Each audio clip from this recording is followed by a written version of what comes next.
Uh-huh. Tim Hager. 2 scrubbing brushes. Another pint. Where's your money? Well, 2 chimneys. Poster. Come over here. I want to show you a new piece of material. It's fresh off the Boston packet. Isn't that fine quality? Now feel it. Be a wonderful dress for your little girl. Don't you think so? It's money, money, money with your poster. Nothing but money. I've been sorry for him ever since his wife ran off with that lieutenant. If he'd spent less on whiskey, he wouldn't have lost his wife. Let me show you another piece. Drunk or sober, Ma would have left him anyhow. She was that kind. Yeah, how do you like that for quality, huh? Let him have it. Very well, Tim Hager. You'll have your whiskey. But this is the last time... All right, Poster. No preaching.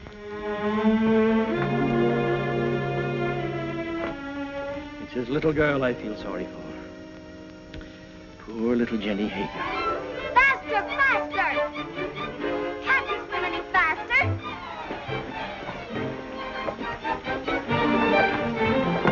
You're not even trying. Faster, faster, faster!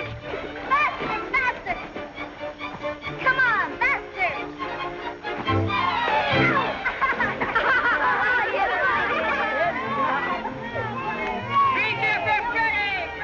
Jenny Hager, you made me lose! You always blame it on something. I hate losers. Come on, Ephraim. Get ready and I'll race you. But Jenny, I can't swim. You'll never learn till you get out in deep water. But I'm cold. You're scared of the water. Oh, why don't you go help your father in the store? Measure out coffee and count wormy apples. You're no good down here. Go on, Ephraim. You can't swim till you try. Go ahead, Ephraim. He'll drown. I'm scared. Let's pull him out. No. No. He's scared to death. Then he'll drown. Who cares? What's all that racket about? Jeff Starlight! The Jeff, run for it. Poor Ephraim. Poor Ephraim. Off this. Come on, Russ. Hey, what's going on here? Good gracious. It's Ephraim Poster. What's he doing in the river? He can't swim, can he? Oh, what happened, Jenny? Those awful boys pushed him in. Poor Ephraim, poor. Nearly poor murder, Ephraim. that's what it is. If it hadn't been for you, Jenny, he'd have drowned. You all right, Ephraim? The boys didn't do it.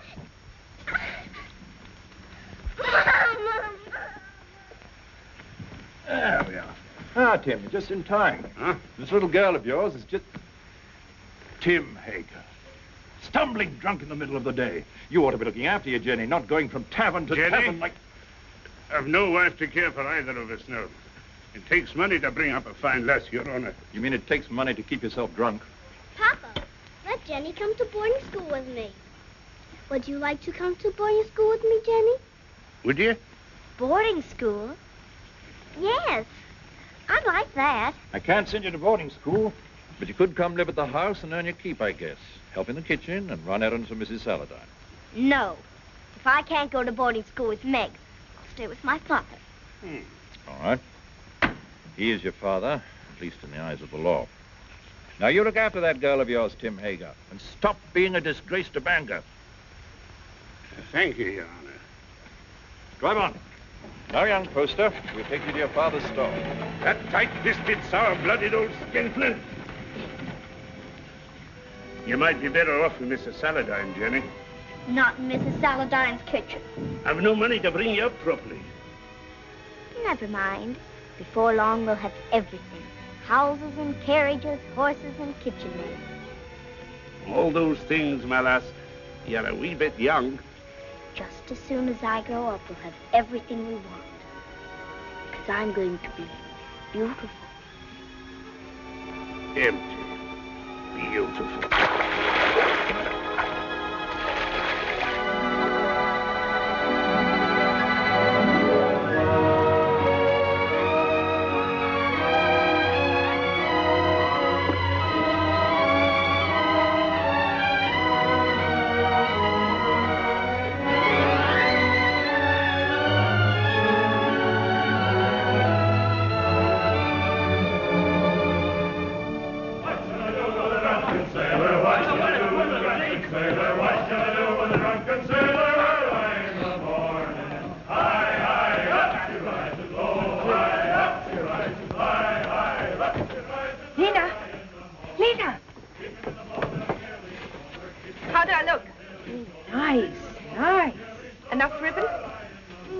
not for me, but the real ladies have different ideas.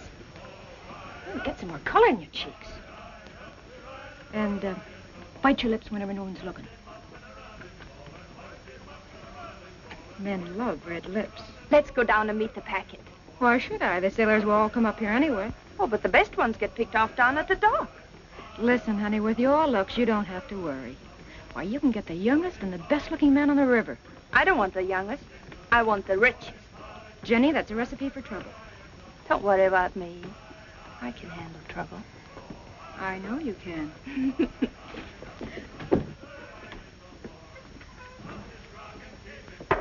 Whiskey. All right, Mr. Hager, but you needn't holler. Someone might hear you out in the street. Who, for instance? Jenny, for instance. Yeah.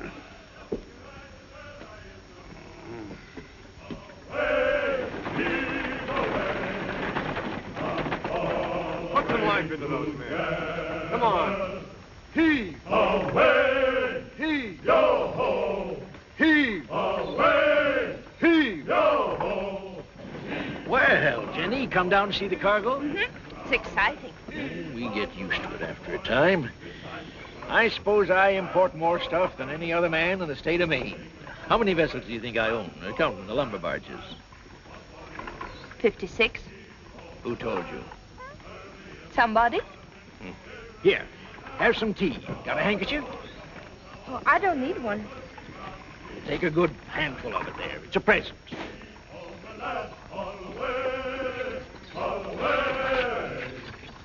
The work was hard and the voyage was long.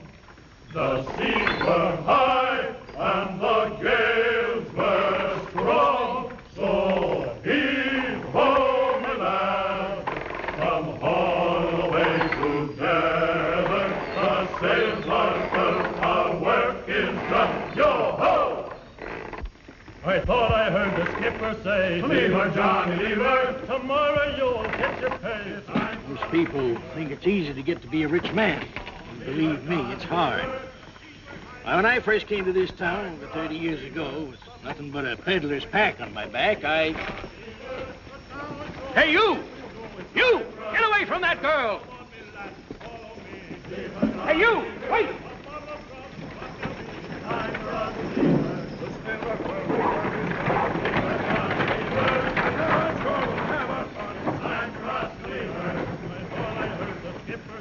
Lever, Johnny, lever.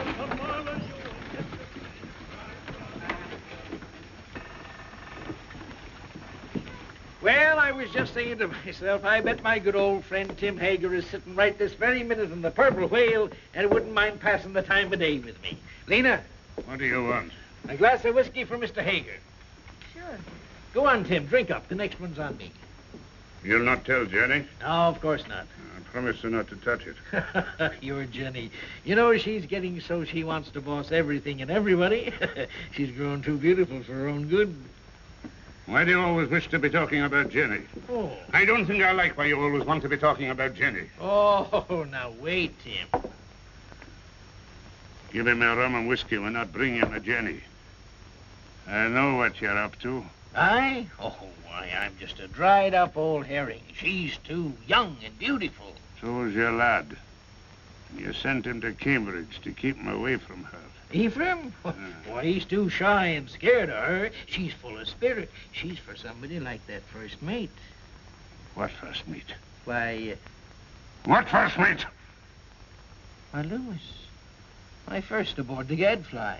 He's as handsome as the old Nick, that boy. When I saw him and your Jenny walking away just now, I said to myself, there's a youngster who knows his way about with the women. Where you going? Home.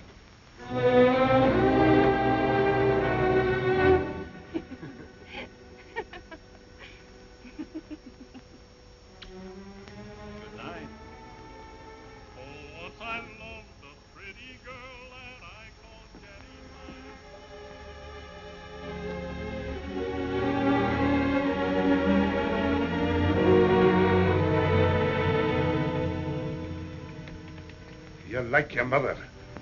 A wanton. That's what you are. just like your mother. You'd like to keep me here forever, wouldn't you? Well, you couldn't hold Mother and you won't hold me. But I will, Jenny. No. This isn't the life I was born for. Men like me. And it's the men who have the money in this world. When a proper man comes along. You take him walking in the dark and kill him, most likely. I know you don't want any man ever to look at me. But they do. You lead them on, Jenny. It's so easy for you to turn a man's head. Not with you at my elbow all the time. There've been dozens of proper men ready to take me out of this trap. But will you ever let me go?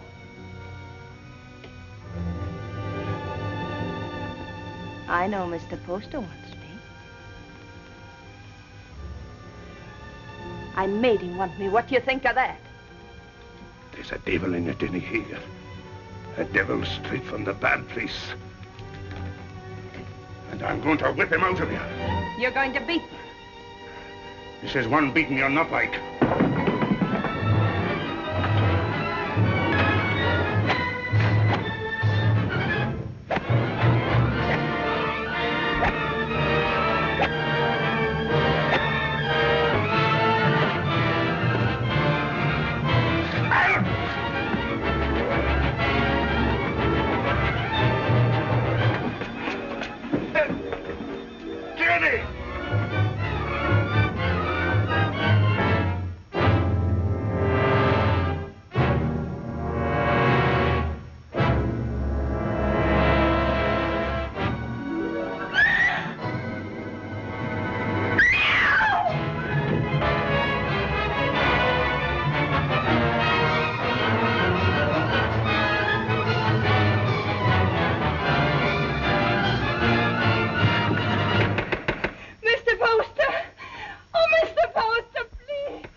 Don't let him in. Don't let him get me. He'll kill me, Mr. Poster. What is it, Jenny girl? Who's after you? Father took after me with a whip. Land of promise, Mr. Poster. Come help her, Mrs. Hollis. There now, Jenny. Don't worry. Everything's going to be all right. You bathe her and rub some butter on them bruises and put her in my bed. Oh, that Tim Hager, he ought to be birched. That would take 6 men to do it. He's big, Mrs. Hollis, but no bigger than righteousness. If the town don't birch him, he'll be birched by the Lord. You showed good sense, Jenny, in coming to me. I'll do this. You stay outside. Oh, there now. If you keep on crying, your face will be all swole up tomorrow. And that's no way for a pretty face to be. He held me with one hand so that I couldn't move. Something you wanted?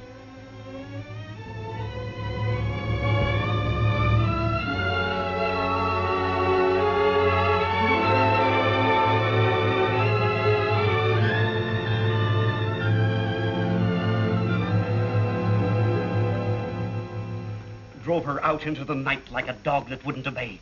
Reverend, it's the rum that does it. We ought to scourge every tavern keeper out of town and into the river. If I had my way... We ought to be deciding about the girl, Deacon Adams. There's been enough scourging for one night. One thing is decided. The girl mustn't go back to her father. No. Someone must take her in. I would. Only my daughter Mary doesn't like the poor girl. Then she's not for your house, Reverend. Make a bad situation worse. I guess we could use her to clean and maybe help in the kitchen. But a young girl eats like a man. It's more than victuals, Deacon Adams. Your wife has all the understanding in her heart that a man could ask. But Jenny's of marriageable age. Yes, that's bad. And yet we can't turn her loose on the town's charity. She needs a home. Well, yours is fairly empty. Oh, no. Leave me out of it. It wouldn't be suitable for me to take her into my house. I have no wife. You have a housekeeper. A very respectable woman. But she might leave me, and I'm not able to get another. We'd have a scandal in the town. Aye. No. Marriage is the only answer. And the answer to that is a younger man. What about your son Ephraim? They used to be so much together. Oh, he's a schoolboy, frittering away his time at college. She needs a responsible man. Well, there must be someone. A pretty girl always has a lot of friends. What good are friends? Most of them no older than her. It's our duty to find her a good home, an honorable name, regardless of the man's age. And it should be somebody with money. And by that description, Mr. Poster, you've named yourself. Oh no. She turned first of all to you, Isaiah. Besides, I know you're not a man to thrust a suffering lamb back into the wilderness. Maybe she won't have me. She'll marry you, Isaiah. She's a sensible girl. And in the meantime... Mary! Mary. Bring me one of your dresses. Anything, only not too expensive. I'd be good to you, Jenny, if you married me. Like a father. A good father. And he ought to know how with a son your age. You can go back to sleep now, Mrs. Hollis. You've done all you can for tonight. I'll make up Mr. Ephraim's bed for you, Mr. Poster. It ain't as warm there, but you'll be comfortable. Your father couldn't come after you, Jenny, if you married Mr. Poster. You'd be free. An intelligent girl thinks of the future when she chooses a husband. And you'd be a rich woman. It's for you to decide.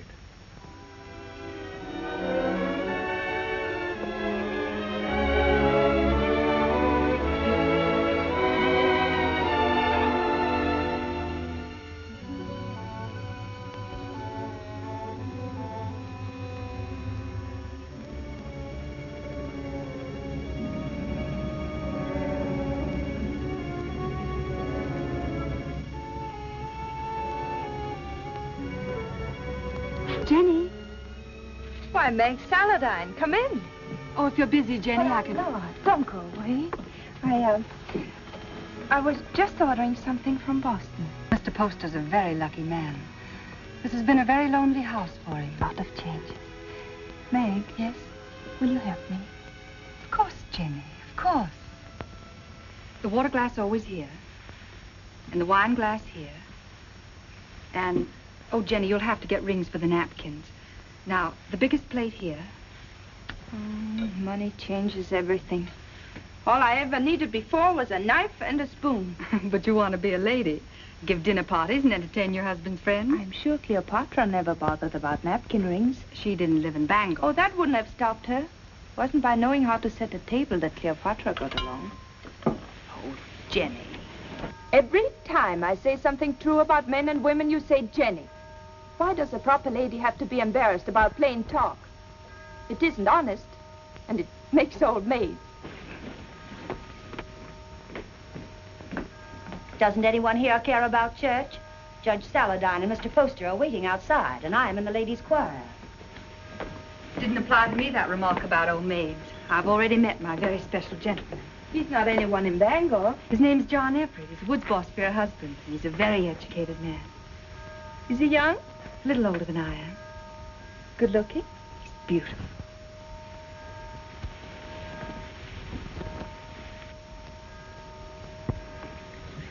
Why don't you marry him?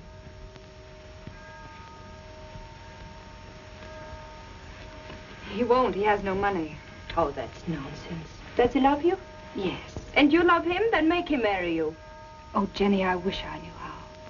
He's not like the others. He thinks things out. I'd know how.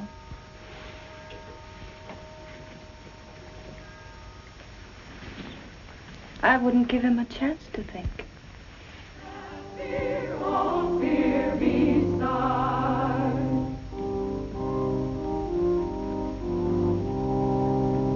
Not what we wish, but what we want. Oh, let thy grace supply the good of Jenny Hager. Jenny Poster.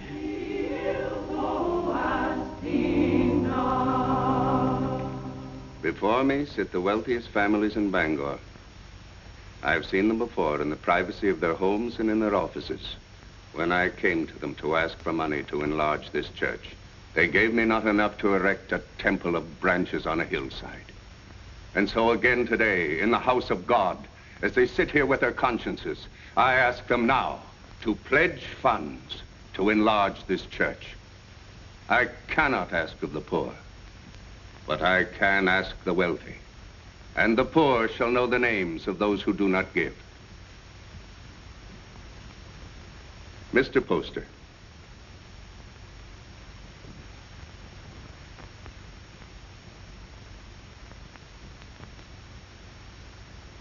Judge Saladine. Mr. Burroughs. Mr. Bailey. Mr. Clayton. This is intolerable. If you have no feeling for your fellow men, at least take some interest in the welfare of your own children. Grog shops and low houses cover every inch of our waterfront. Our wealth is poured into Devil's Half-Acre. And our young men, your sons, have nowhere else to go. Give me a bigger church, and I'll keep them here. Will no one pledge to the church more than just enough to save his face? Mr. and Mrs. Isaiah Poster will contribute $1,000.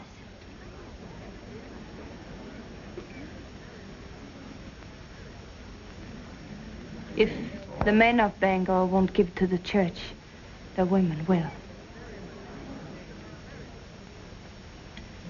Mr. and Mrs. Partridge pledge $500.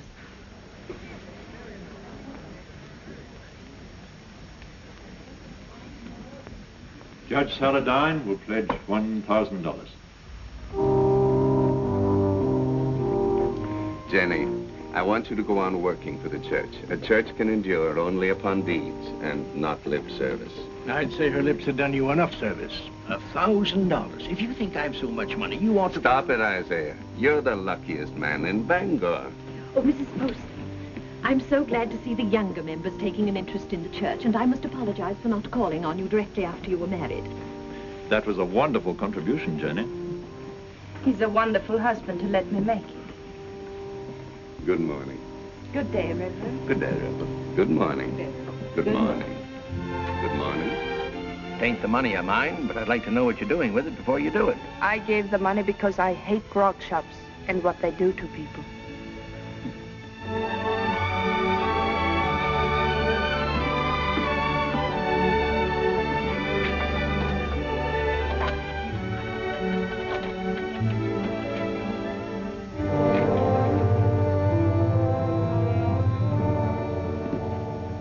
How are you, Father? Hello, Mother. My name's still Jenny.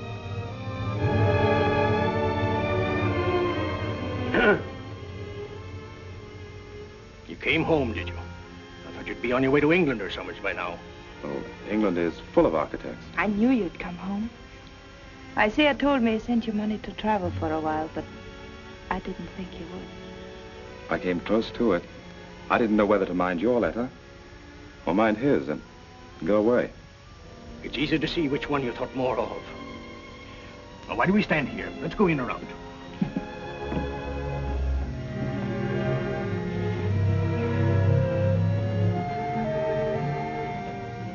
And let me do the writing to my son.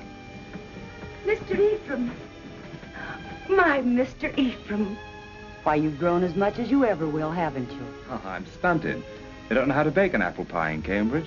You'll have one every day if only you'll stay here. He'll stay.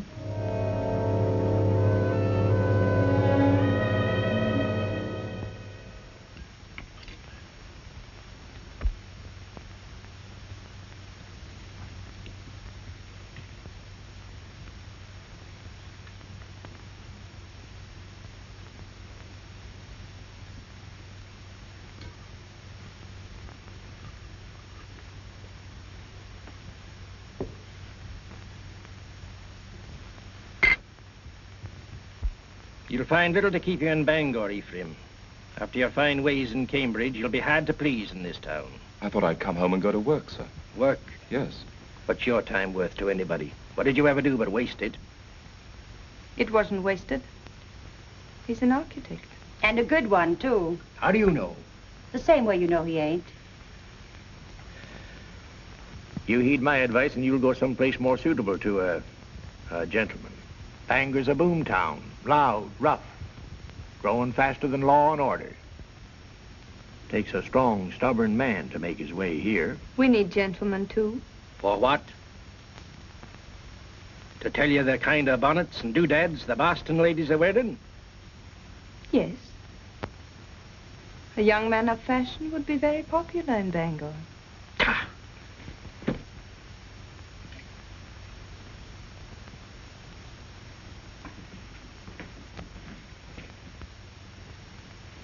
I'll join you later. Well? Yes, Father. But you said yourself that Bangor was a boom town. Fortunes are made every day. Rich people will want fine houses. No fool in this town would waste his money on you. You heed what I said in my letter. Travel a bit. What makes you so angry with me? All I did was to come home. I get angry at you because of your ways. You think I don't know how you've been spending my money. Hard drink and easy women. I know your kind. Isaiah, you shouldn't upset your father. I'm sorry. All right, Father, I'll go away. If you really want me to. I don't think he does. You want your son to live at home, don't you, Isaiah?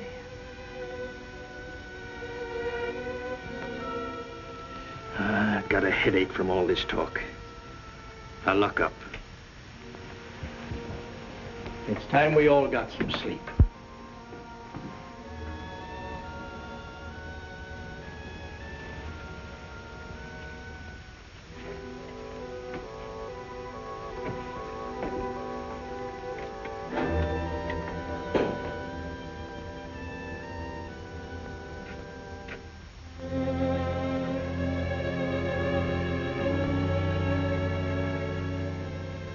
Shall I light your way? Thank you.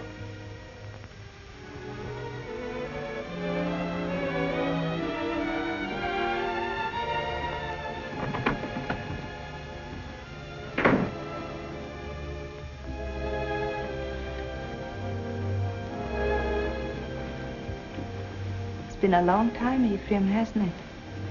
A long time, a lot of changes. Did you really like that kind of woman? That kind he spoke about? I'd rather not talk about it, Jenny. I used to see them near our house before I came here. I used to watch them and wonder about them. I can see how women would be attracted to you. All kinds of women.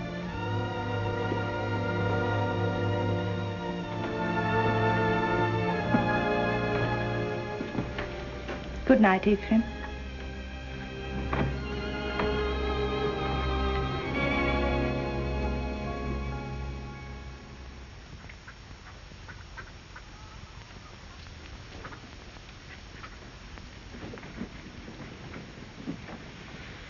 Got everything? Yes, all the groceries. But no spectacles. They're hard to find. I'll tell Dr. Mason to bring you a pair when he comes by tomorrow. All right?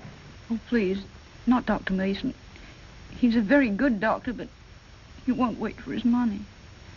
You're not to worry about money. Your husband worked for mine for a long time, and if Mr. Poster wants to send you a doctor and a pair of spectacles, it's his privilege. Mr. Poster? I'll be by in a few days, and in the meantime, if you need anything, send one of your children. Thank you.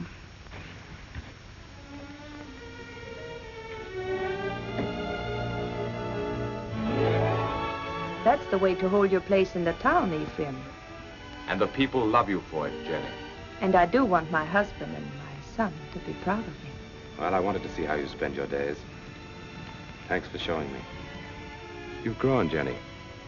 My father's wife's a great lady. I think behind Mrs. Isaiah Poster, you'll still find Jenny Hager. You remember Jenny Hager? Oh, that little ruffian? Well, she pushed me in the river right here. That isn't true. The others pushed you in. I pulled you out. Oh, that's right, you did. Of course I did. Didn't we always stick together? Ephraim and Jenny, side by side against the world. Oh, we had good times here, didn't we? Better than we knew. Shall I tell you something? I always think of this as our place, yours and mine. This is where we first thought we were in love. Yes. Silly, wasn't it? This is why you came to tell me your father was going to send you off to college. Yeah. And I said it was because of me. And I said he'd never separate us by sending me away. Oh, Jenny, the things I said. Because if you'd been home the night I came to your house, I would have been married to you now. Let's go out.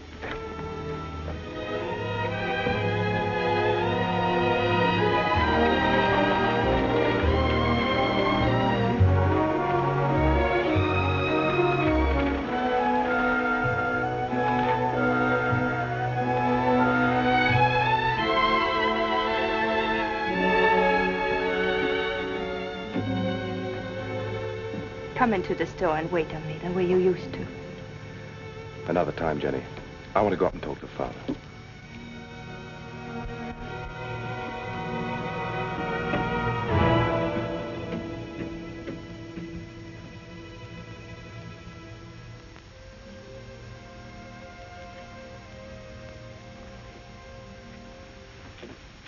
Hello, Father.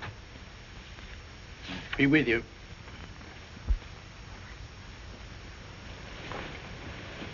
What you been doing all day? Oh, driving Jenny around. Mighty popular in Bangor, isn't she? She does a lot of good. Spends a lot of money, you mean? If you really minded, you could put a stop to it. You're very happy with her, aren't you? Yes. Father, I'm going to take your advice. Bangor's no place for me.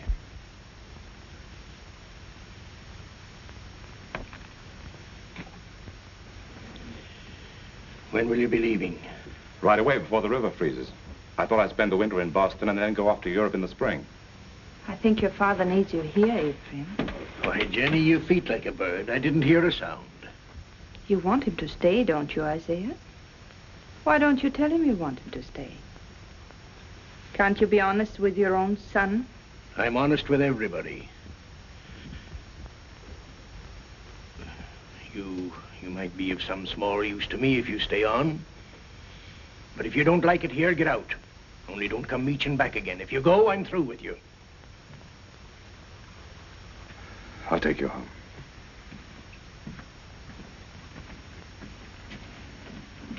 Don't work too hard, Isaiah.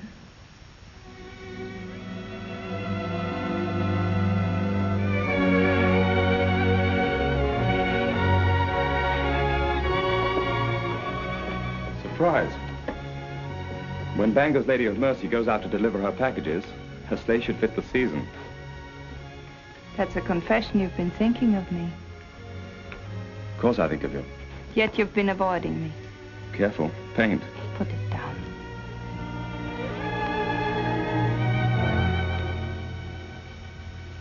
You leave the house early and you come home late. You never walk into a room where I am unless someone else is there. Why? Jenny, we shouldn't be standing out here like this. We might just as well be out on Main Street. Anyone could pass by. They wouldn't think anything wrong of it. You wouldn't. If you weren't thinking of me as you do. Jenny, you're married to my father. And his son loves me. He's been so good to both of us. His son has always loved me. I should have gone away. But you couldn't. Because you love me. Yes, I've loved you since before I knew the meaning of the word. The day I came home, the time you kissed me. The moment I said I'd stay here, I've loved you and loved you and loved you. Jenny! Jenny!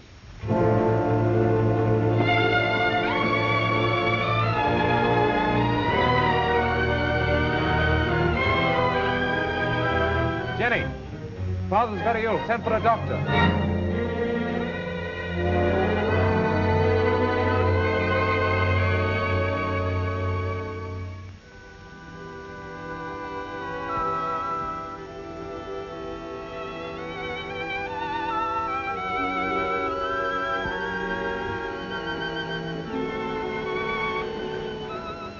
Jenny. Yes, Isaiah, I'm here.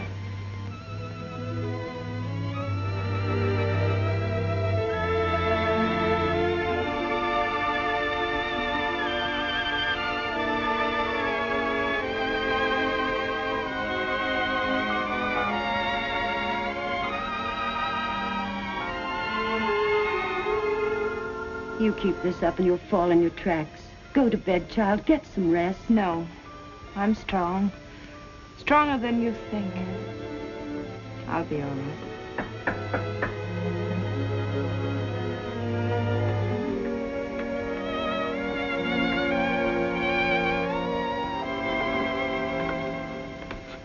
How is he?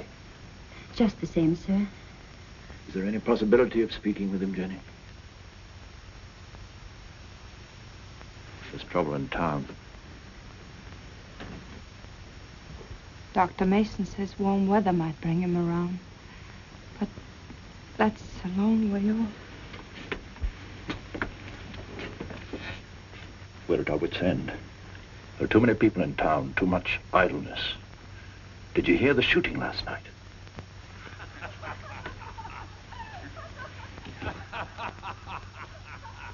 That's the sort of thing we're up against. Lumberjacks coming to town between jobs with rum and women on their minds. He told us 2 years ago we should have a police force. We should have listened to him. Well, Jenny, take care of yourself. Meg sends you on love.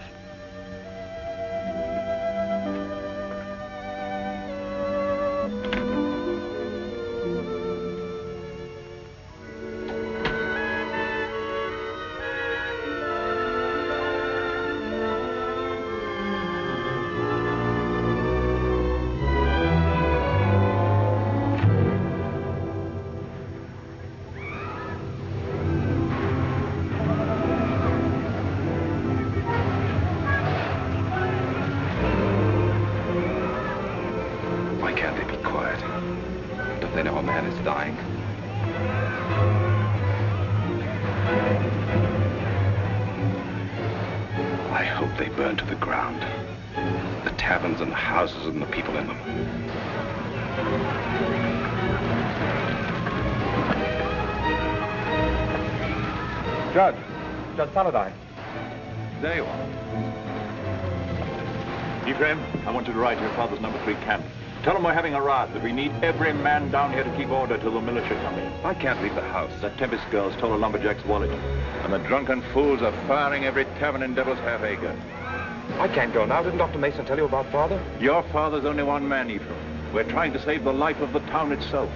What do I care about the town? Maybe it needs a good fire to clean it up. He'll go. I'll stay with your father, Ephraim. Hurry, Ephraim. We need those men.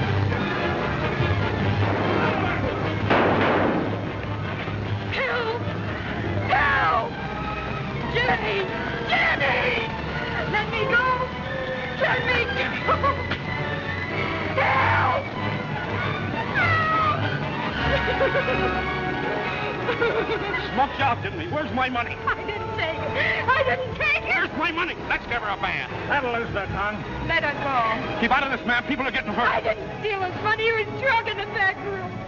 I only came in to take away the glasses. Anyone might have been there before me. It had to be mighty fast to get in a man's pockets before you. $100 a hole when there's work. I say dip her in the river. Come on, what'd you do with it? Oh, Jenny. Let her go. I'll give you the money. You're Mrs. Poston. Yes. It's nice to meet the gentry, ma'am. But I'm not so sure I'll be happy just to get my money back. We want to know what's going to happen to her. Since I'm giving you the money, it's my right to decide that. Why do we gibble and gamble about it? There's the girl, there's the river, let's give her a bath! Wait. We'll be waiting for your store to open in the morning. If the money isn't there, we're coming up here and collect it.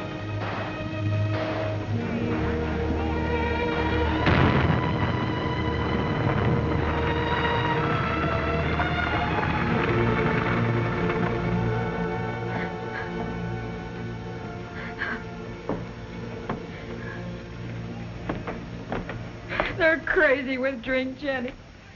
Burning and shooting and stabbing. I didn't take that money. Why, the town's so full of thieves and pickpockets, it could have been anyone. They were going to tar and feather me, and I hid upstairs under the rafters. They burned the place to the ground.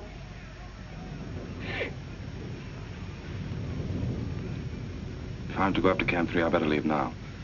I want to be back in the morning.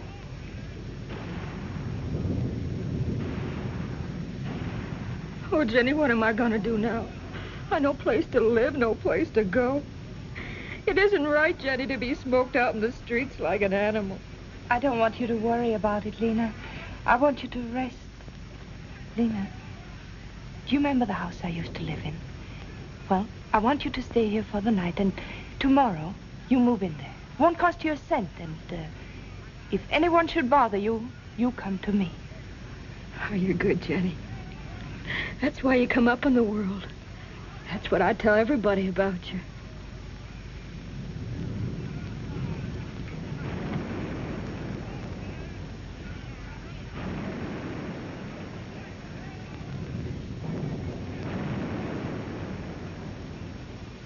Jenny, you're wonderful.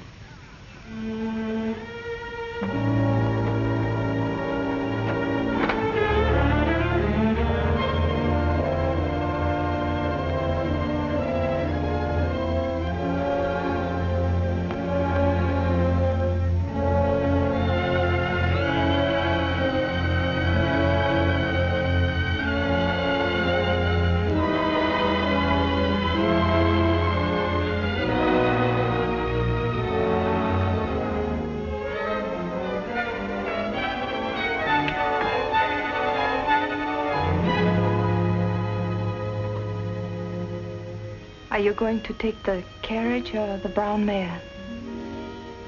I thought the mare would be better. You'll be careful, won't you? I don't want anything to happen to you.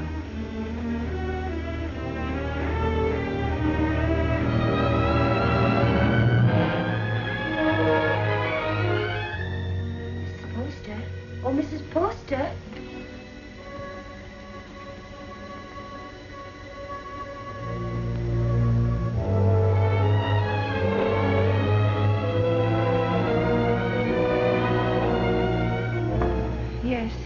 The fever's broke. He's breathing better. He's going to get well.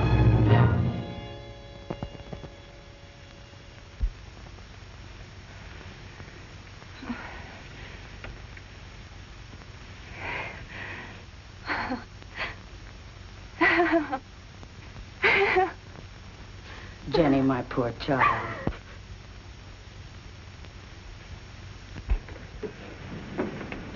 Has Mrs. Poster gone to bed? Does she ever go to bed, the poor child, nursing and tending her husband? Tell her to come to the Saladine house. The girl will need her. What's the matter? Judge Saladine got into the fight. Hurt? Dead. Ask Mrs. Poster to come with us. It needs a woman to tell the girl. Mrs. Poster's been under a great strain. She's gone through enough. You better get someone else. Wait.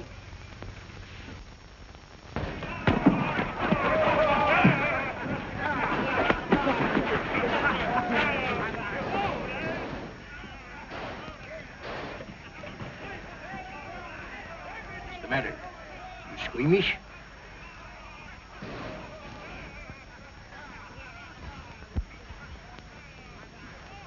They're still fighting. Can't someone ask for permission to bury the dead? I did. So we all sit about and wait for the liquor barrels to run dry. The loafers and drunkards have taken over the town. And for 3 days, a man like Judge Henry Saladine can't be carried to his resting place. There's a fine victory for rum. Don't talk like a fool. When those woodsmen come in from the timber, they want some excitement after the winter's work. You take away their pleasures, they'll go to work in another part of the country. Which only proves that we've got to have a police force. Some sort of city government, that's all. You've been too tolerant a man, Isaiah Poster. Too interested in lining your pocket. When my lumberjacks come down from the hills, they'll patrol the town till we get him decently harried. Why don't you lie down for a while? You worried about me, Jenny? But you'd found out what kind of a tough old tamarack you'd married.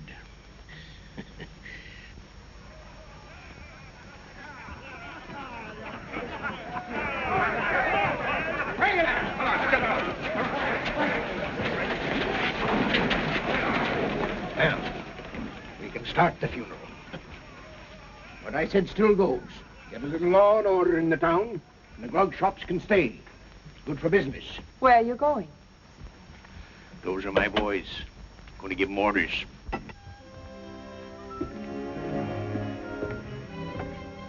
Look. Oh, I say, are you hurt? You all right, Mr. Poster? Yes. Now, John, I want you to take some of your men ahead of the funeral procession, put some alongside and some at the rear. Keep it all as quiet as you can. The funeral should seem peaceful. Jenny, this is John Everett, my wife. You're Mrs. Poster? She sure is. How do you do? John.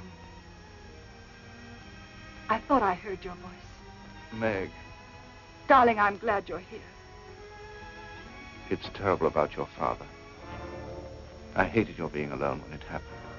I pretended to myself that you were with me. It gave me strength. But if we don't have the funeral soon, I'm afraid I'm going to break down. Reverend, we can start now. I'll tell the others. There'll be no more trouble. Now John's here. Meg, you'll come to our house this evening. You'll be with us, won't you? Thank you.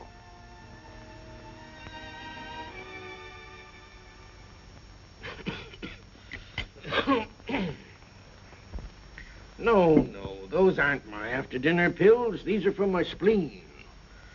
Let me look again. I'll find them in a minute. And bring a glass of tepid water. Yes, Mr. Poster. Shall we go into the parlor? No, Jenny, leave them alone. You know how young folks are. John has to go back to the camp in the morning. Go back? Yes, of course. Darling.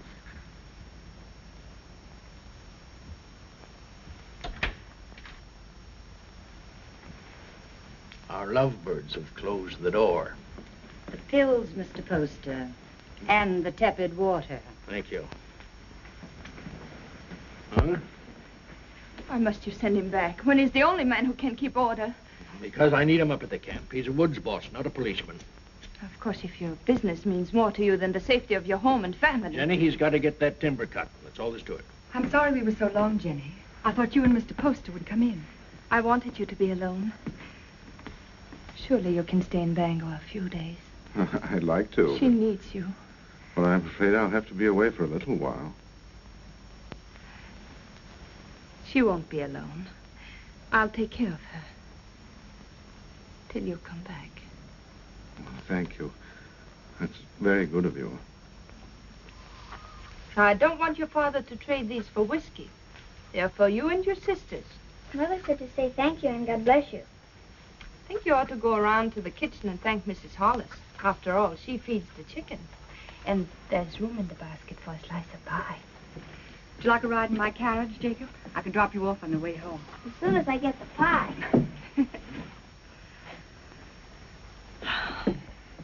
Isn't it a beautiful morning? Jenny, I've been wanting to speak to you. You have? What about? Well, not here. Let's walk down to the river.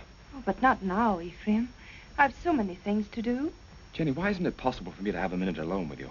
But we're alone now. It's not my idea of privacy. Mrs. Hollis in the kitchen, Father home every day, Meg following you about. I'm sorry. That's a very short answer, Jenny. What is it? Have you seen somebody else?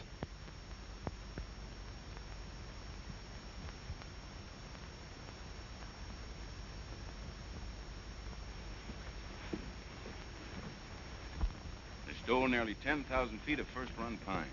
Where? Upper Big Bend. And there's not a trace of who did it. Mr. Poster, unless you get the law to step in, there won't be a choice tree left in that whole section. Law. I own that land, and I'll make my own laws.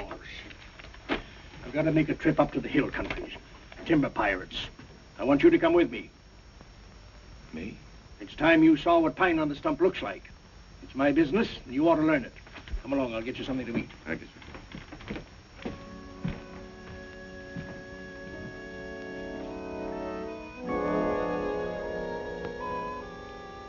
Jenny, What are you waiting for?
can't see why he insists on my going. I'll be dead useless weight, and afraid of the water besides. Boats would be bad enough. These will be canoes, flimsy Indian canoes made of birch bark.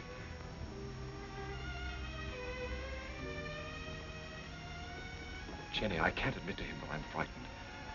Tell him not to take me along or not to go at all. I told him I wasn't cut out for that sort of life, that I'd be more of a burden than a help. But he's so stubborn, Jenny. How long must he live, Ephraim?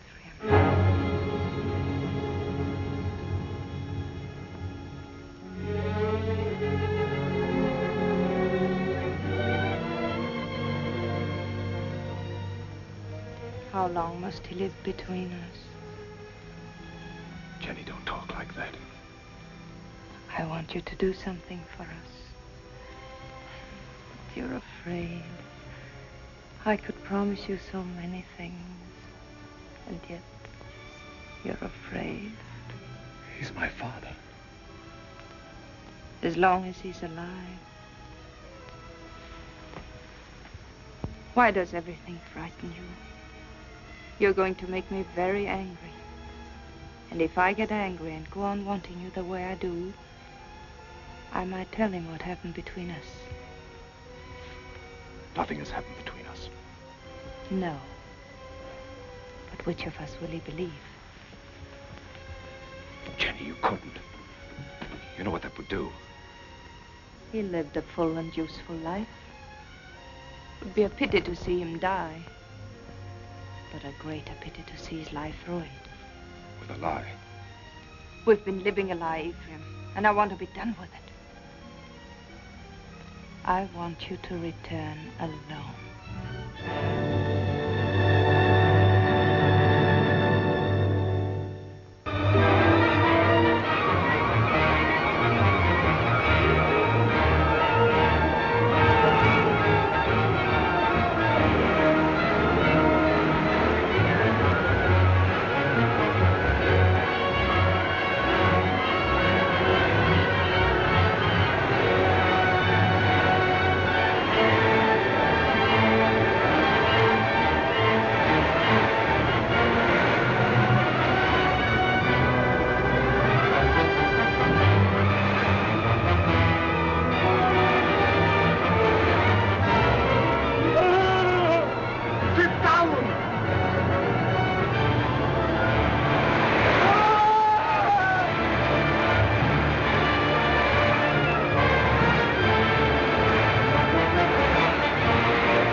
Began to think you'd never get here.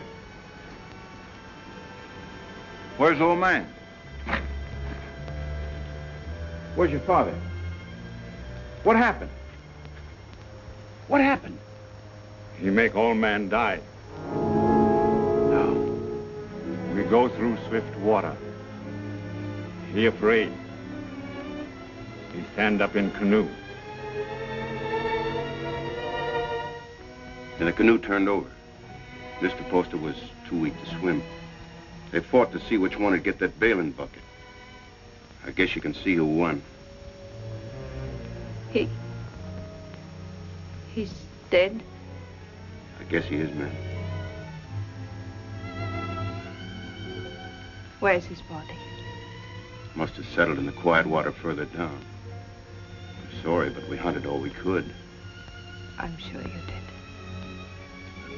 That's the whole of it. Except what Mr. Poster here can tell you. If they hear of anything, they'll let you know. Thank you. Jenny, believe me, it wasn't my fault. I was afraid. You know how afraid I am of the water. You can't come into this house, you wretched coward. You killed your father.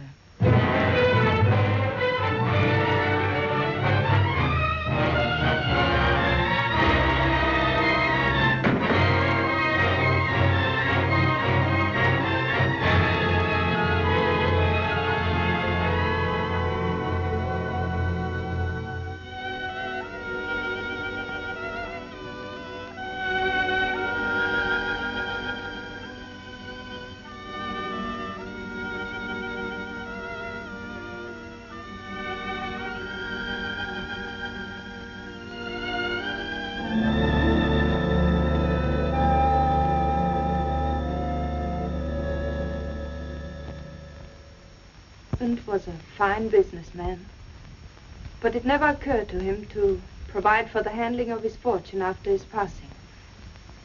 Well, there'll be no cold, unfriendly bang telling my woods bosses what to do.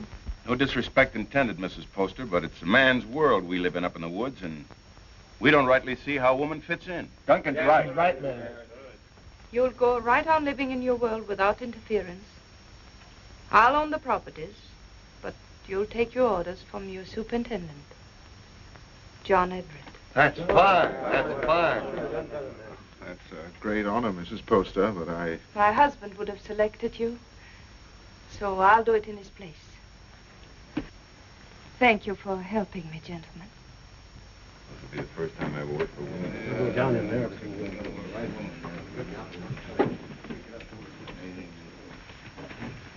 Until this meeting, I thought I was very much alone in this world.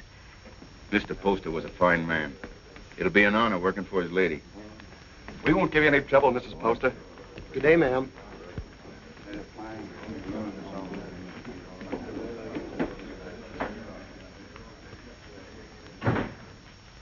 This is a wonderful thing you've done for me, Mrs. Poster. Have you any objections to working for a woman?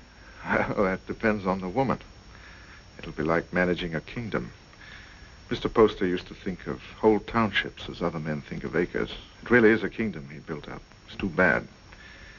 Too bad there's no heir to take the throne? Yes.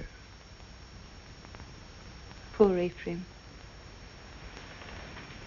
I never gave him a chance to explain. I accused him without proof. What more could you need? They saw him do it. I didn't. And I know he loved his father. You've got to stop brooding over it, Mrs. Poster. You'll only harm yourself, and it won't help Ephraim. I saw him on the street last week. He was drunk. And Dick and Adams were shouting, "You've chosen your damnation, and eternally damned you'll be." There wasn't anything you could do to save him. You're very tired, Mrs. Poster. I won't be after today. I've placed my troubles on your shoulders. Please carry them well for me.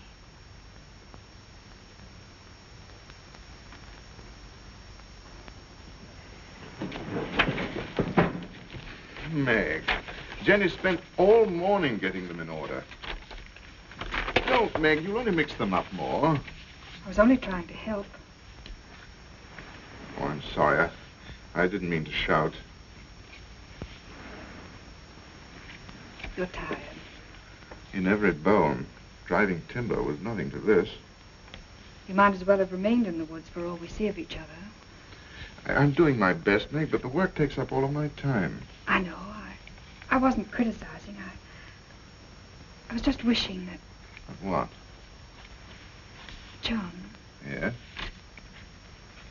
I'm lonesome. John? I'll see you tonight. For dinner? That's a promise. Meg, I haven't seen you for days. Food for a hard-working man. Ah, that's nice. And a cup of tea for both of us. You'll have some, Meg, won't you? There isn't enough for the three. I'll give up mine. The accounts receivable are all mixed up. I had them in order, but then the wind came in. Oh, later. You haven't eaten since morning. Meg, your man doesn't take care of himself. You better do it for him, or there won't be anything left of him to marry. John, there's a rumor that it comes steamboats. Is that going to affect us? Not while water freezes, because then steam's no better than sails. But steam trains, Jenny. Just think. There'll be one to Old Town, and one maybe to Holton, and definitely one coming this way from Augusta. And we can load our wood right on our own trains and get into market weeks before the ice breaks. We'll outsmart everyone in the business. There'll be no stopping us once we get started. Jenny, you'll be the richest woman in New England. Then we'll have to make you the richest man. What's happened to Meg? Meg?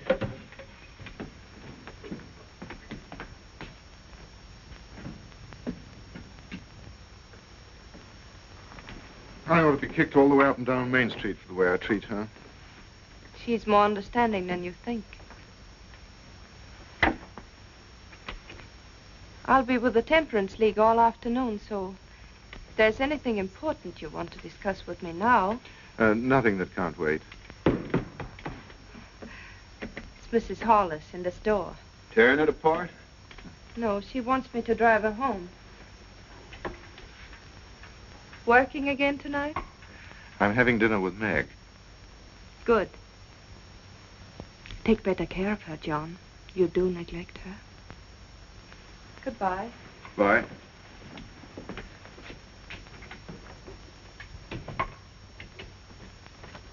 Camp 3. Thank you. She's a wonderful woman. Someday I'm going to pull a bottle out of his hand and bash his head in. Who are you talking about? Young Poster. You should hear the things he says about her. Has he been talking about her? Why, that drunken little... I've seen her nearly sick with worry over what he's doing to himself. Find out where he stays. I want to see him. Poster, are you in there?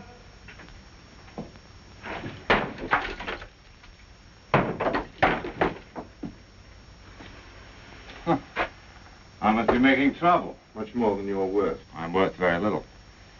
What happens to me now? You beat me up yourself or some of the boys outside? Come in. Drinks for everybody. No one out there. We're alone. That's much better. No witnesses. I had witnesses when I killed my father. And it made her very angry. When did you last eat? I have my food. How do you like your new job, huh? I like it. She hasn't got you hooked already, has she? You'll kill yourself drinking all this stuff without any food inside you. Come on, let's get something to eat. You're doing me out of my dinner. She doesn't know I'm here, and she didn't tell me anything. That's a lie. No one does anything unless she's back of it. I knew what was going to happen. I was afraid of her. I wanted to leave. She didn't have to worry about that. I wasn't man enough to run away. You in love with her? I happen to be engaged to someone else. What difference does that make? Jenny was married to my father. She told me one night she'd marry me if he died. You don't believe a word I say, do you? You're like everybody. No one will believe me. Go on talking. The night before we were due to start, she made love to me till I was nearly crazy. You don't believe that either, but it's the truth. I've always been scared of the water. Even when I was a little boy. Jenny knew that. I was scared in the canoe on the trip, and I couldn't eat or sleep anyway from thinking of her. I only remember being in the water with a bailing bucket holding me up, and somebody grabbed for it. I beat him off till he sank and drowned. I didn't know who he was.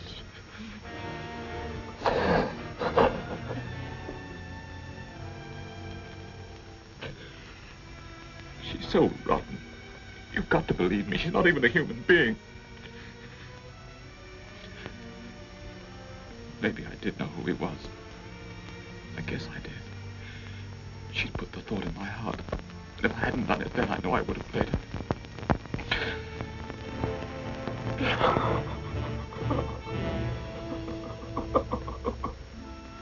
I don't know what you're talking about.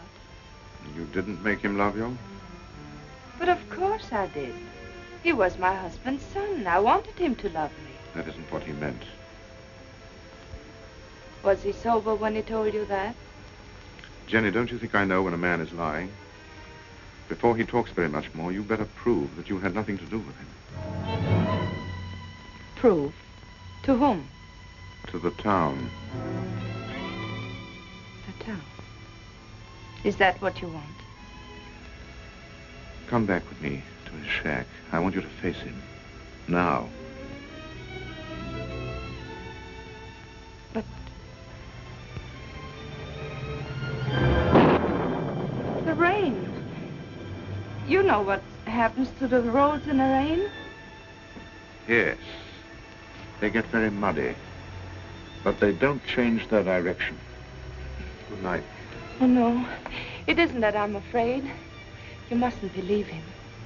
Please. All right. I'll go.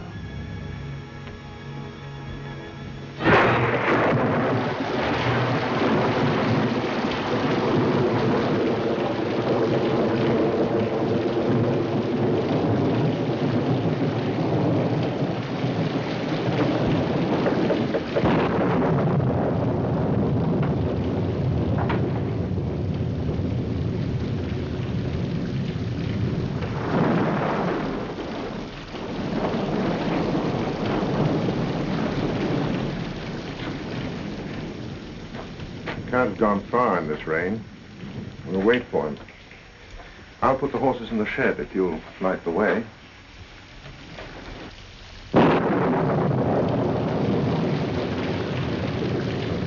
See if the shelter's clear.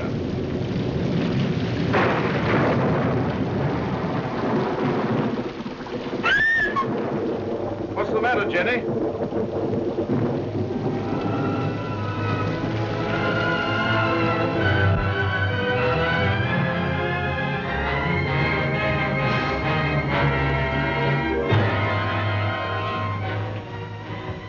Don't look, Jenny. I did that. I drove him out. Jenny. Don't say I didn't do it. If I would have said one word to defend him, others would have listened. I killed him. Didn't I? Jenny, please.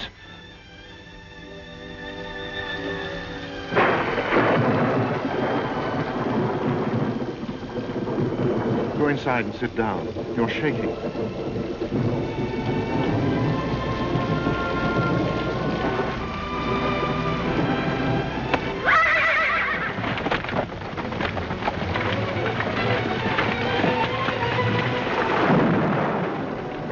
What was it? What happened?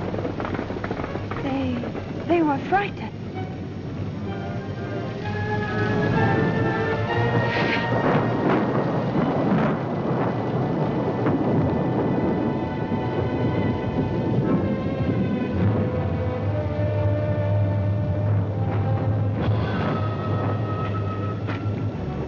We're 10 miles from town, and we'll have to walk.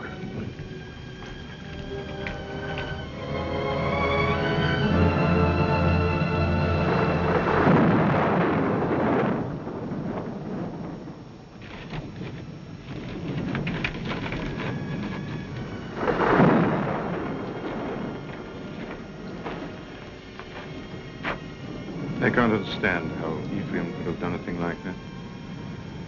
It isn't atonement, it's running away. And you can't run away from the hereafter.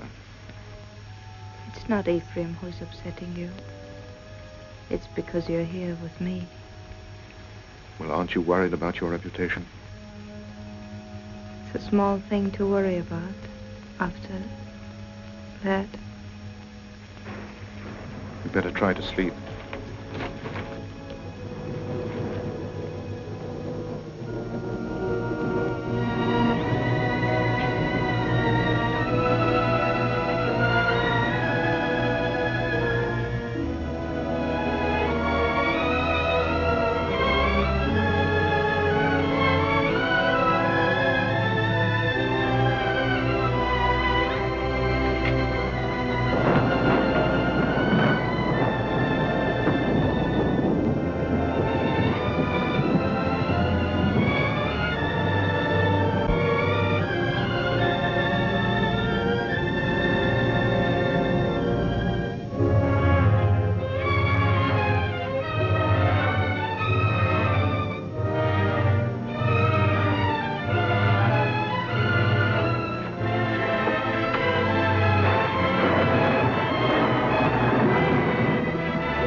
About 2 miles down the road, standing under a tree and waiting for me.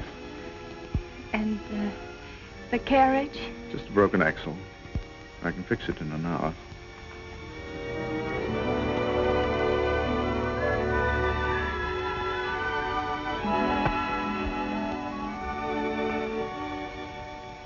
Jenny, what about Meg? She won't try to hold you. I know, but to stand up to her and tell her that I love someone else. You won't tell her. A big, clumsy thing like you. It's a woman's job. Oh, no. But she's a friend of mine. I can make her understand. I'll tell her myself. But, John...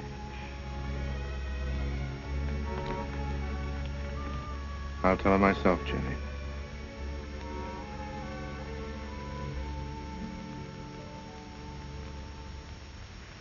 It must have been the storm. That's the only way I can explain it. The storm and the excitement and the lightning struck us. What more can I say? It's nice that we're such friends. Makes it easy to talk this over. There's nothing to talk about. I love him.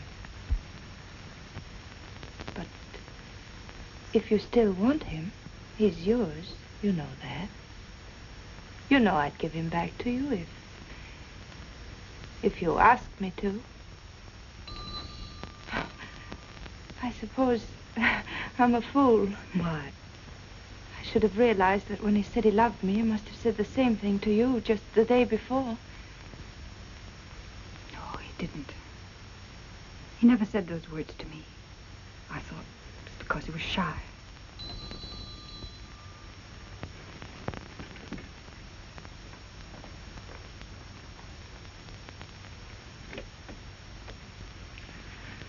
Hello, Meg. Come in. I just wanted to explain why I didn't come to dinner last night. Right after you left the office, Alex Duncan came in.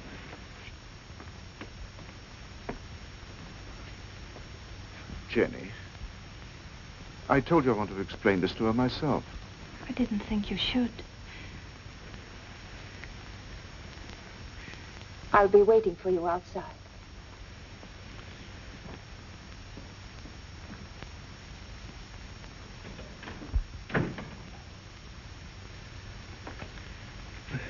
I didn't want it to happen like this, Meg. I wanted to be the one to tell you. I don't see what difference it would make. It's the same story, isn't it? I suppose so. When will you be married? Right away? In Bangor? I don't know. Jenny will take care of the details. I saw this happening a long time ago. There was nothing I could do about it. She's waiting for you.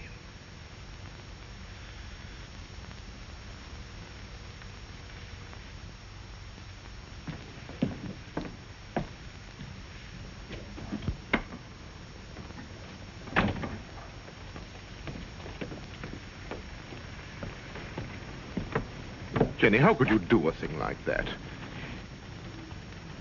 I thought if you came here alone, you wouldn't come back to me.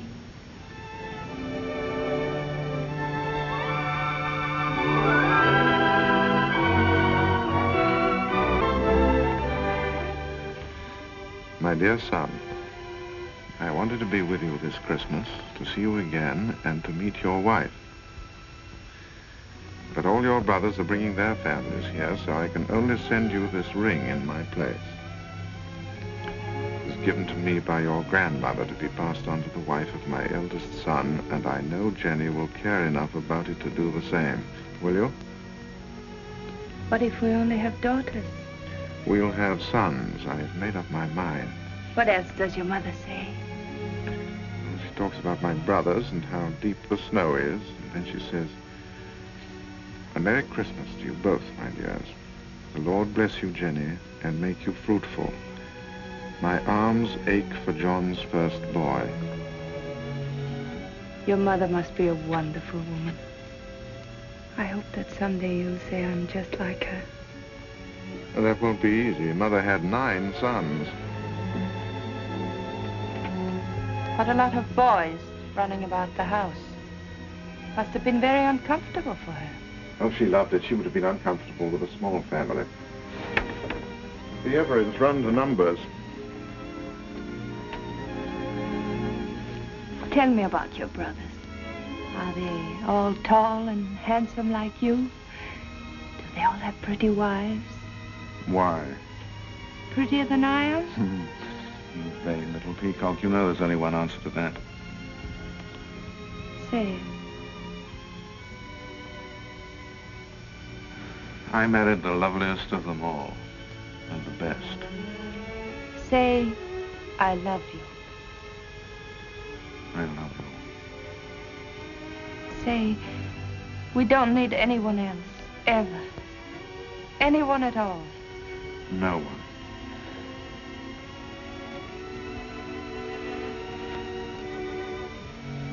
I always lose happiness. I can't seem to hold it. Keep me happy, darling.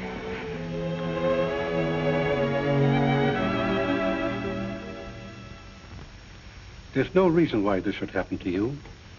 No reason why it should happen to any woman. Quite often, nature seems to fumble, Mrs. Everett, and doesn't make a person complete. We can't even hope in a year or two or ever. Not in my opinion. Of course, you're free to consult with another doctor. I can give you the name of a very fine one in Boston, and I know of another in Philadelphia. I believe you. You mustn't decide, my dear, that the future's altogether dark and empty. You can adopt a child, you know. It should give some release to your normal womanly emotions. I want a child of my own. You won't talk to my husband, will you? I'll tell him myself when I think it's the right time. Of course. You see, he wants children. He's very fond of them.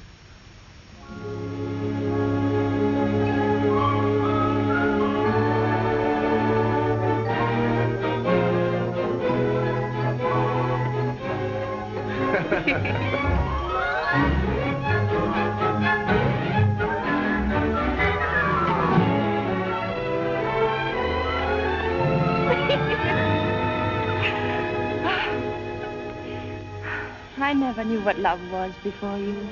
I know now. I was never married to Isaiah at all. Jenny, I want you to forget Isaiah. I want you to forget your whole life before I came into it. You know, a lot of new furniture isn't going to change that house. Why do you want to go on living in it? Oh, but it's a good house, John. It'll stand for a long time. At least until we know just where to build another. Well, I'm not finicky about where it'll be. I just think you want to go on living in that old tomb. What do you say, Jenny? Should we start building our own house? But that is our house. It belongs to Isaiah Poster. Let him keep it. Oh, but he's dead and he left it to me. Long him and his son, and it's full to the roof with sorrows. I want to get out of it. I want new rooms and more of them. And for the sake of our children, I want light and air. There are enough rooms now. Which isn't the right house, Jenny.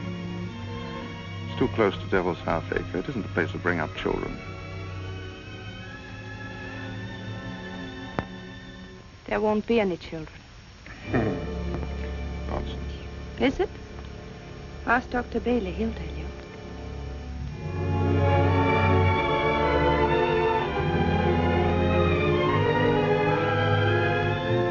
Seems there are some things we haven't talked about. When did you learn this? Some time ago. What exactly did Bailey say? I don't remember. Makes a lot of difference, doesn't it?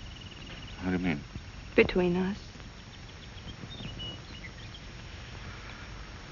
Doesn't make any difference at all.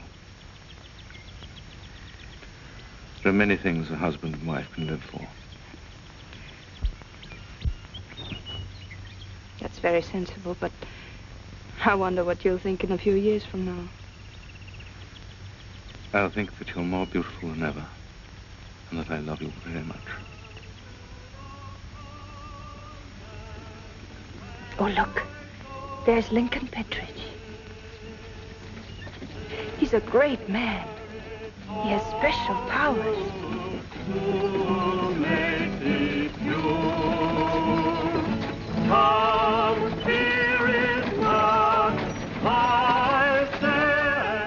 Where was the darkness so great that you thought your sin was hidden? There are eyes that search out every sin. There is a tongue that will accuse you on the judgment day. There is a hand that is terrible in its strength. What is so beautiful as a pure woman? What is so vile as an evil one? The good women of Bangor, such loud amens and nodding of heads, because I spend my fury upon her, and not on you. How pious you are. How good with your eyes cast upward. Can one of you step forward and say, this is my soul, see how it shines? Can one of you hope to escape the terror? How sweet are the ladies of Sodom and Gomorrah. How sweet in silks and satins and laces and ruffles, here in the house of God. How costly must be the perfume that will not let you smell brimstone. What great secrets are among you? Who is named Vanity? And who is lust? What woman has put away a husband?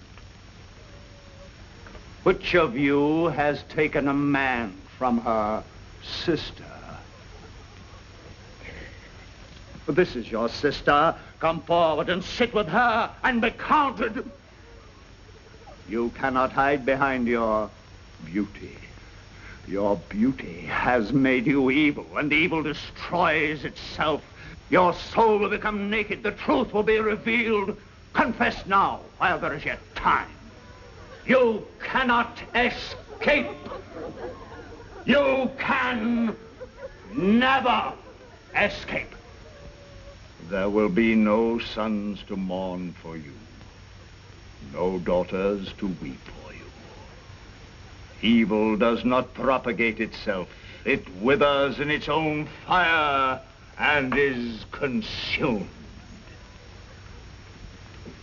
The lips of a strange woman drip honey, and her mouth is smoother than oil.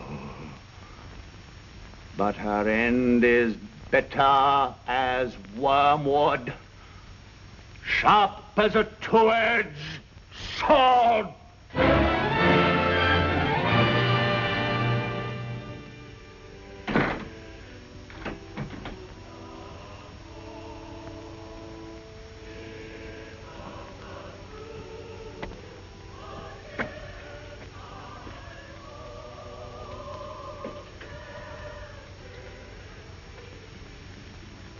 What's the matter, Jenny?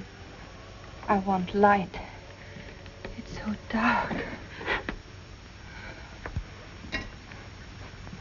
Why do you go to those meetings? It's not like ordinary church going. You come home exhausted and afraid. He was talking to me. Straight to me. I mean, what is it? The pit he talks about isn't down below, it's up here. I don't know why I listen to him.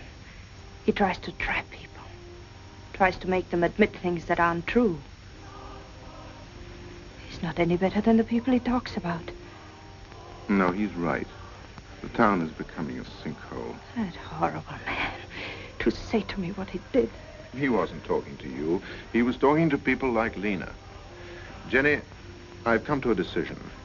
We're going to put Lena out of your house. No. I don't care what she meant to you when you were a child. I'm talking about what she is now. I don't want you to be connected with her. Why not? In what way is she different from us? Except that she's more honest. She goes out of your house tomorrow. I don't want her sins on your hands. You good, righteous man. You hypocrite. Telling others what they must and must not do while you live in this house with me. Do you know what went on in this room before Ephraim killed his father? Jenny. Do you remember the things he said about me? You said he was drunk and afraid. Of course he was afraid. We're all afraid. There's hell opening under our feet. Jenny. This is where he sat. Sit down, John, and I'll show you how I made him kill his father. Sit down and I'll kiss you the way I kissed him. Why do you look at me like that? Why do you pretend everything he told you was true and you knew it? You knew it!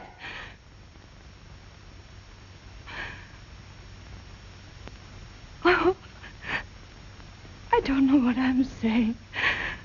Oh, I'm sorry. I'm sorry. Go to bed, Jenny. Please go to bed.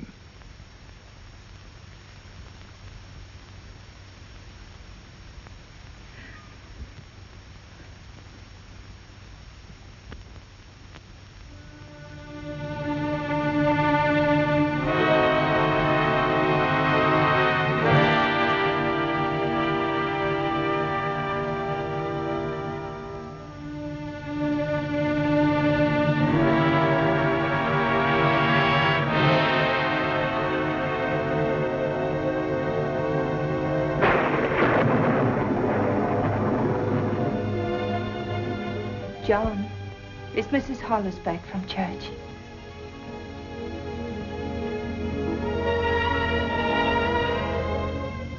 John, it's time for bed.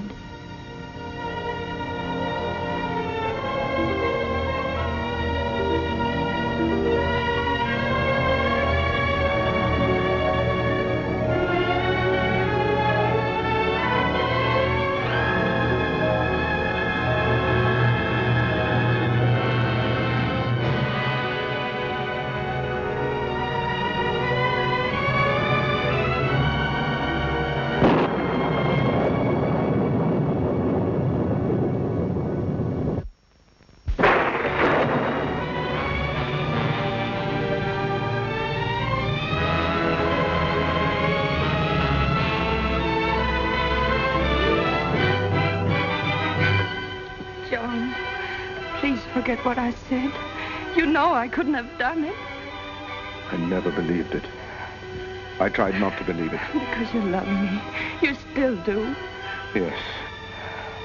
Darling, don't be unhappy. We know each other now, and that's good. There'll be no more misunderstandings, no more quarrels. Oh, darling, there'll be just the two of us. No, there won't. There'll be three.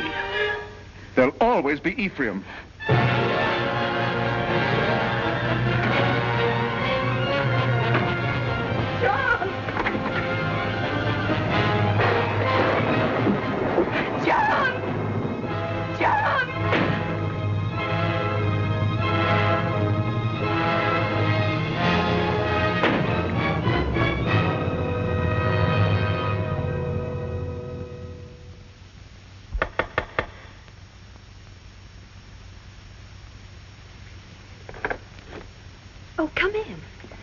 Mary, I'm looking for Mr. Everett. I thought he might be with Reverend Thatcher. Father isn't here right now, but if you'd like to wait... Oh, no, thank you. I have no time.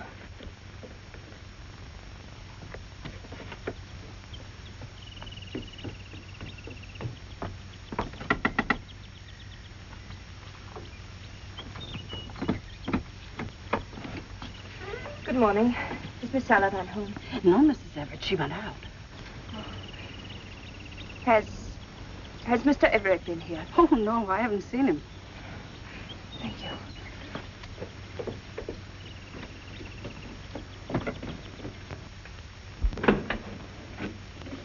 Oh, I thought it was Mr. Everett. Do you know where he is? He didn't come in here, ma'am. I slept here last night on account of the rain, and you're the first one in.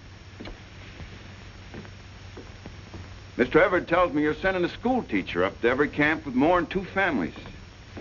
That's a handsome thing to do, ma'am. I guess you're mighty fond of children. Duncan, who did sleep here last night? Was it you or Mr. Everett? Ma'am, I told you. Oh, that's just another one he has. He sometimes... He wore this hat when he brought me home from church last night. And he wore it again when he went out for a walk.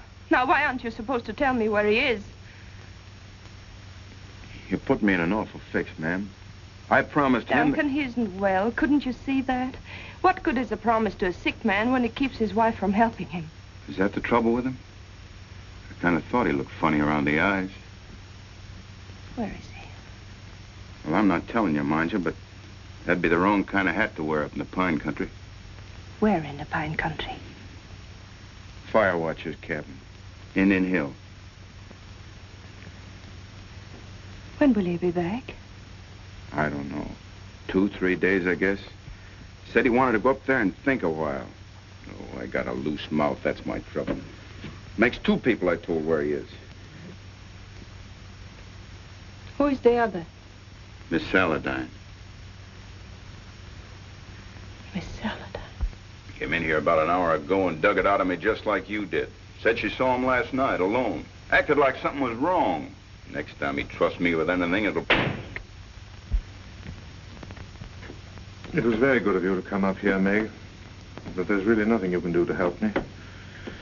No one can help me but myself. My whole life with Jenny has been the act of running away.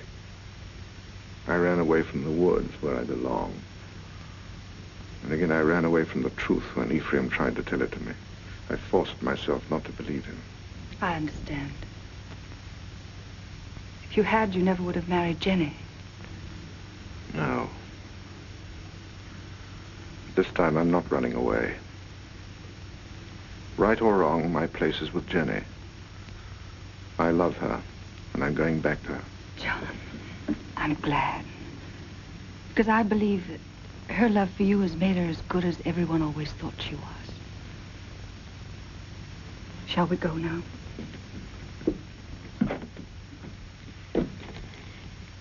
Jenny will be anxious.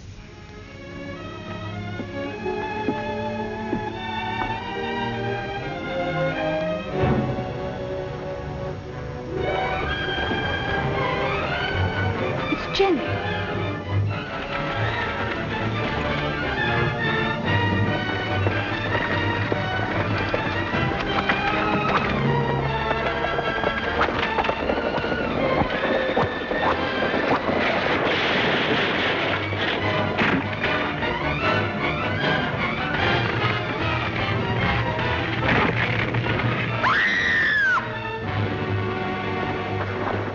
Jenny.